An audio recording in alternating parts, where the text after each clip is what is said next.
എല്ലാ കൂട്ടുകാർക്കും നല്ലൊരു ദിവസം ആശംസിച്ചുകൊണ്ട് മാമ്പഴത്തിന്റെ പുതിയ വീഡിയോയിലേക്ക് സ്വാഗതം. നമുക്ക് നേരെ ആദർശിന്റെ നയനയുടെ ഇന്നത്തെ നല്ലൊരു വിശേഷം കണ്ടാലോ. അങ്ങനെ ഇന്നത്തെ വിശേഷത്തില് ദേവയാനിയും മുത്തശ്ശി എല്ലാരും കൂടെ ജ്വല്ലറിൽ ഇരിക്കുകയാണ്. അപ്പം ആദ്യം തന്നെ അനാമയ്ക്കുള്ള ആഭരണങ്ങളൊക്കെ സെലക്ട് ചെയ്യുകയാണ്. ഈ സമയത്ത് നവ്യ നയനെ ഇച്ചിരി മാറിയിരിക്കുന്നത്. അപ്പം നവ്യ പറഞ്ഞു, ഇതെങ്ങനെയുണ്ട്, കൊള്ളാല്ലേ എന്നൊക്കെ ചോദിക്കുകയാണ്. ഈ സമയം നയന് പറഞ്ഞു, കുഴപ്പമില്ല ചേച്ചി എന്ന് പറയാണ്. പെട്ടെന്ന് ജലജ പറഞ്ഞു, ഇത് കൊള്ളാലെന്ന് പറഞ്ഞുകൊണ്ട് ദേവേനെ കാണിക്കും. ദേവേനെ പറഞ്ഞു, ഇത് അത്രയ്ക്ക് അങ്ങോട്ട് പോരാന്ന് പറയാണ്. പെട്ടെന്ന് മുത്തശ്ശി ചോദിച്ചല്ല, നിങ്ങൾ രണ്ടുപേരും എന്താ ഇങ്ങനെ മാറിയിരിക്കുന്നേ, ഇങ്ങോട്ട് വാ, ഇവിടെ ഒന്ന് എല്ലാം സെലക്ട് ചെയ്യാൻ പറയാണ്. ഇത് കേട്ടതും ജലജ പറഞ്ഞു, ഓ അവൾമാർക്ക് സ്വന്തമായിട്ടുള്ള എന്തെങ്കിലുമൊക്കെ സെലക്ട് ചെയ്തോണ്ടിരിക്കുമായിരിക്കും. ഫ്രീ ആയിട്ട് എന്ന് വാങ്ങിക്കാൻ പറ്റുന്ന അവസരമല്ലേ, അവസരം കളയുമോ എന്ന് ചോദിക്കാം. ദേ ജലജ, നീ ഒന്നും മിണ്ടാതിരിക്കുന്നുണ്ടോന്ന് മുത്തശ്ശി പറയാം. ഈ സമയത്ത് നവി പറഞ്ഞു, ദേ ഞാൻ ഇത് എടുക്കട്ടെ, എനിക്കിത് ഭയങ്കര ഇഷ്ടപ്പെട്ടെന്ന് പറയാണ്. രണ്ട് വളയെടുത്ത് കാണിച്ചിട്ട്, വേണ്ട ചേച്ചി, ചേച്ചിക്ക് അറിയാലോ, അല്ലെങ്കിൽ തന്നെ നമ്മൾ അങ്ങോട്ട് കയറി ചെന്ന എങ്ങനെയാന്ന്. ഇനിയിപ്പം നമുക്ക് ഇങ്ങനെ ഒരു അവസരം കിട്ടിക്കഴിയുമ്പോൾ നമ്മൾ ഇങ്ങനെയൊക്കെ എടുത്തിട്ടുണ്ടെങ്കിൽ അവരെന്താ വിചാരിക്കുക? അല്ലെങ്കിലും എന്തിനാ, ഒത്തിരി സ്വർണത്തിന്റെ ആവശ്യമുണ്ടോ? ചേച്ചിക്ക് ഇപ്പൊ ആവശ്യത്തിനുള്ള സ്വർണ്ണമൊക്കെ ഇല്ലേ? പിന്നെ എടുത്തോളം പറന്ന് വെച്ചോണ്ട് നമ്മൾ എടുക്കുന്നത് ശരിയാണോ? അത് മോശമായിട്ടുള്ള കാര്യമല്ലേന്ന് ചോദിക്കും. പെട്ടെന്ന് നബി പറഞ്ഞു, നീ എന്തിനാ ഇങ്ങനെ പേടിക്കണേ? പേടിക്കേണ്ട കാര്യമൊന്നുമില്ല, അറിയാലോ, നീ കോടികളുടെ ലാഭമല്ലേ കമ്പനിക്ക് ഉണ്ടാക്കി കൊടുത്തിരിക്കുന്നേ. അപ്പൊ പിന്നെയോ, നിനക്ക് ഇവിടുത്തെ എത്ര പവൻ കിട്ടിയാലും എടുത്താലും ഒരു കുഴപ്പമില്ലെന്ന് പറയാം. ചേച്ചിക്ക് അറിയില്ല എനിക്ക് സ്വർണത്തിനോട് അങ്ങനെ കമ്പം ഇല്ലെന്നുള്ള കാര്യം. അല്ലെങ്കിൽ എന്തിനാ അധികം സ്വർണം? ഇന്നത്തെ കാലത്ത് അധികം ആഭരണങ്ങളും പെൺകുട്ടികളൊന്നും ധരിച്ചു നടക്കാറില്ല.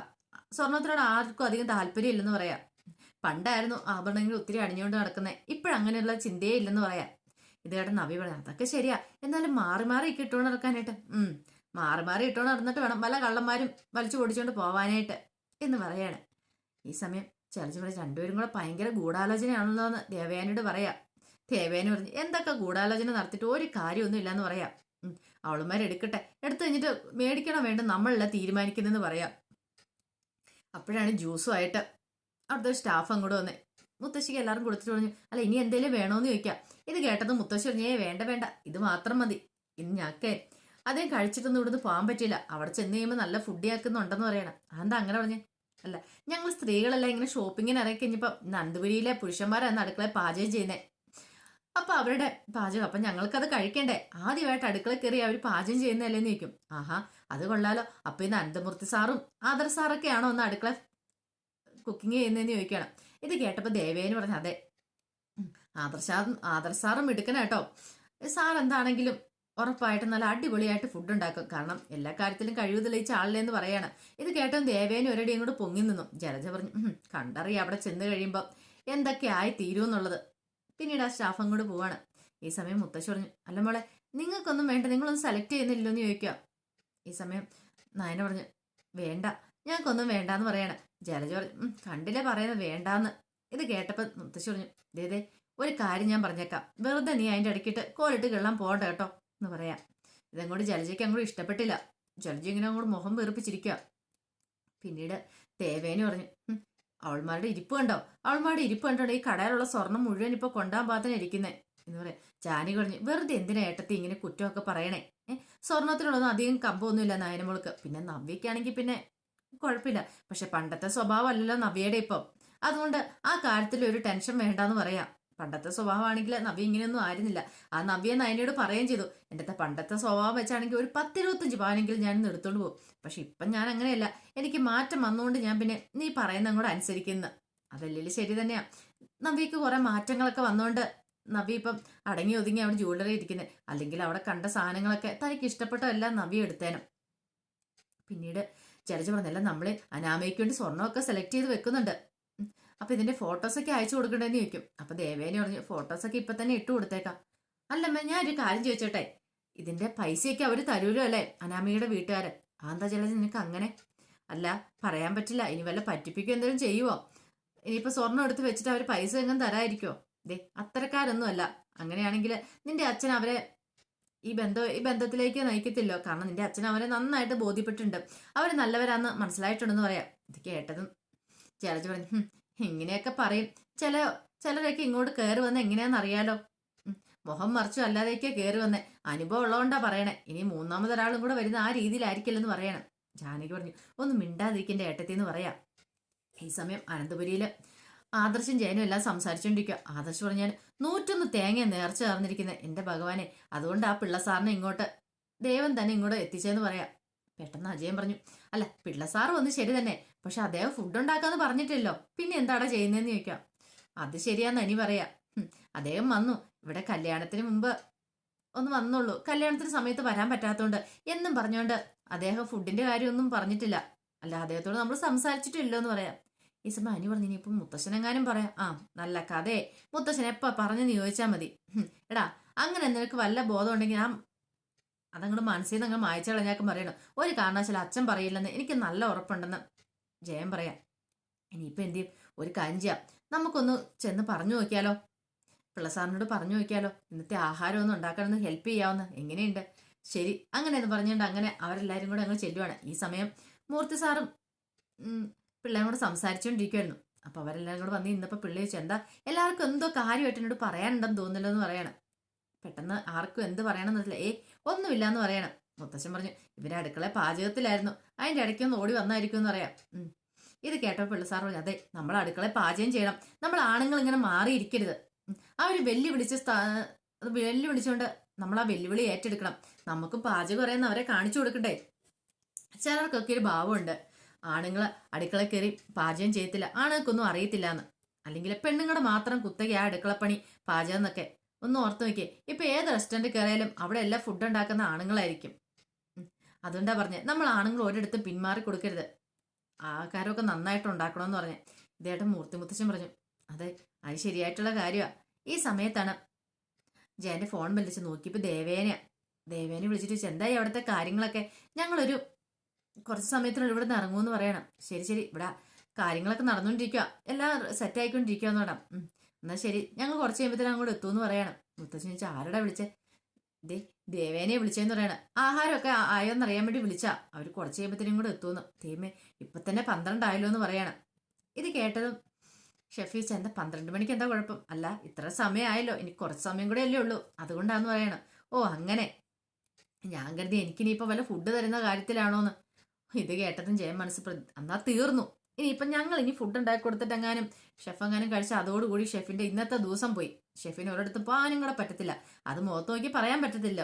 പെട്ടെന്ന് മുത്തശ്ശൻ പറഞ്ഞു, 12 മണിയായെങ്കിൽ നിങ്ങൾ നോക്കിക്കണ്ട, അടുക്കളയിലേക്ക് കയറിക്കോ, എല്ലാം പോയി ഉണ്ടാക്കിക്കോളാൻ പറയണം. എന്ത് ചെയ്യണം എന്നറിയില്ല, ബാക്കി എല്ലാവരും കൂടെ നേരെ വരുവാണ്. അങ്ങനെ വന്ന് സിറ്റ് ഔട്ടിൽ വന്ന് ഇരിക്കുക. ഈ സമയം ആദർശ് പറഞ്ഞു, ഇനിയിപ്പോൾ എന്ത് ചെയ്യും, പെട്ടുപോയെന്നാ തോന്നുന്നത്. അപ്പോഴാണ് നയനെ ഫോൺ എടുത്ത് നോക്കുന്നത്. നയനെ ഫോൺ എടുത്ത് നോക്കിയാൽ കുറേ മിസ്ഡ് കോള് കാണുന്നുണ്ട്. കൊള്ളാം, അങ്ങനെ തന്നെ വരട്ടെ. തന്നെ വെല്ലുവിളിച്ചല്ലേ, ഇന്ന് അങ്ങനെ ഒന്നും പറഞ്ഞു കൊടുക്കുന്നില്ല, അവിടെ ഇരിക്കട്ടെ. വെല്ലുവിളിച്ചല്ലേ അങ്ങനെ അങ്ങ് വിട്ടുകൊടുക്കാൻ നയനം തീരുമാനിച്ചില്ല. ഈ സമയം അനി പറഞ്ഞു, ഇനിയിപ്പോൾ എന്ത് ചെയ്യട്ടാ, അവരിപ്പോൾ തന്നെ വരുമല്ലോ എന്ന് പറയണേ. എന്ത് ചെയ്യാനാ, നമുക്കൊരു കാര്യം ചെയ്താലോ, ഓൺലൈനിൽ നിന്ന് ഫുഡ് ഓർഡർ ചെയ്താലോ? കൊള്ളാം, നല്ല കഥയെ. എടാ അതിനൊക്കെ മുത്തശ്ശി സമ്മതിക്കുമെന്ന് തോന്നുന്നുണ്ടോ? എന്നാലും ആകെപ്പാടെ ടെൻഷനായല്ലോ എൻ്റെ ഭഗവാനെ. ഇന്ന് അവളുമാരെല്ലാം കൂടെ വന്നിട്ട് നമ്മളെ പൊളിച്ചെടുക്കും മിക്കവാറും. ആഹാരമൊന്നും ഉണ്ടാക്കില്ലെന്ന് അറിഞ്ഞിട്ടുണ്ടെ അതോടുകൂടി തീർന്നു. ഈ സമയം ജയൻ പറഞ്ഞു, പിന്നെ നയനമോൾ ഉള്ളതുകൊണ്ട് ഒരു സമാധാനമുണ്ട്. ചിലപ്പോൾ വന്നു കഴിഞ്ഞാൽ ഉടനെ അടുക്കളയിലേക്ക് കയറി എന്തെങ്കിലുമൊക്കെ തട്ടിക്കൂട്ടായിട്ട് പെട്ടെന്ന് ഉണ്ടാക്കിയെടുക്കും. ആ ഒരു സമാധാനം, മിക്കവാറും പട്ടിണി കിടക്കേണ്ട വരത്തില്ല എന്ന് പറയാം. ഈ സമയം ആദർശ് പറഞ്ഞു, പക്ഷെ അവളൊന്നും ഉണ്ടാക്കുമെന്ന് എനിക്ക് തോന്നുന്നില്ല, ഞാൻ അവളെ വെല്ലുവിളിച്ചോണ്ട്. എടാ എല്ലാം നിന്റെ കയ്യിലിരിപ്പോണ്ടല്ലേ, നീ അല്ലേ ഇതിനെ കാരണക്കാരെന്ന് അജയൻ ചോദിക്കുകയാണ്. അപ്പോഴാണ് മൂർത്തി മുത്തശ്ശനും ഷെഫും കൂടെ അങ്ങോട്ട് ഇറങ്ങി വന്നേ. അല്ല നിങ്ങളെല്ലാവരും അടുക്കളയിലാന്ന് പറഞ്ഞിട്ട് ഇവിടെ വന്നിരിക്കുവാണെന്ന് മൂർത്തി മുത്തശ്ശൻ ചോദിക്കുക. അല്ല അത് പിന്നെ ഞങ്ങള്. ഈ സമയം ഷെഫീസ് എന്ത് പറ്റി, എല്ലാവരുടെ മുഖത്തൊരു പരിങ്ങലുണ്ടല്ലോ, അല്ല അടുക്കള കയറി നിങ്ങളൊന്നും ഉണ്ടാക്കിയില്ലേന്ന് ചോദിക്കുക. ഇത് കേട്ടതും ഒന്നും മിണ്ടിയില്ലാരും. പിന്നീട് മൂർത്തി മുത്തശ്ശൻ പറഞ്ഞു, അല്ല ഇനിയിപ്പം ഞാൻ ഒന്നും മറച്ചു വെക്കുന്നില്ല, ഉള്ളത് പറയാലോ. ഇത് പിള്ളേ, ഇവർക്ക് ആർക്കും ഒന്നും ഉണ്ടാക്കാറിയത്തില്ല, ഈ പറയുന്ന എനിക്കും ഉണ്ടാക്കാറിയത്തില്ല, കാരണം ഞാൻ ഈ അടുക്കള കയറി ഒന്നും പാചകം ചെയ്തിട്ടില്ല. പക്ഷേങ്കിൽ അതിൻ്റെ ഒരു ടെൻഷനിലെല്ലാവരും, അവർ വരുമ്പോൾ എങ്ങനെ ഫുഡ് ഉണ്ടാക്കി കൊടുക്കും എന്നൊക്കെ ഓർത്തിട്ട്, അതുകൊണ്ടാ ഇവരിങ്ങനെ നിൽക്കണേന്ന് പറയും. ഓ അതാണ് ആ കാര്യം. അന്നൊരു കാര്യം ചെയ്യാം, നിങ്ങൾ വാ, നമുക്ക് അടുക്കള കയറി സദ്യ തന്നെ ഇങ്ങനെ ഉണ്ടാക്കിയേക്കാന്ന് പറയാം.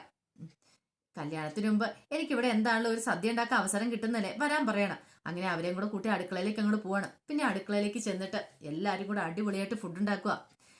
ഒരു കറിയൊക്കെ ഉണ്ടാക്കിയിട്ട് മുത്തശ്ശനെ അടുത്ത് കൊണ്ടിട്ട് ഷെഫ് പറഞ്ഞു, ഇതെങ്ങനെയുണ്ട് ടേസ്റ്റ് ചെയ്ത് നോക്കാൻ പറയണം. മുത്തശ്ശനെ ടേസ്റ്റ് ചെയ്തിട്ട് പറഞ്ഞു, കൊള്ളാം, സൂപ്പർ ആയിട്ടുണ്ടെന്ന് പറയാം. നല്ല മണമൊക്കെ അടുക്കള വന്നപ്പോൾ തന്നെ ആദർശ് പറഞ്ഞു, ഇന്ന് അവൾമാരെല്ലാം കൂടി ഒന്ന് ഞെട്ടുമെന്ന്.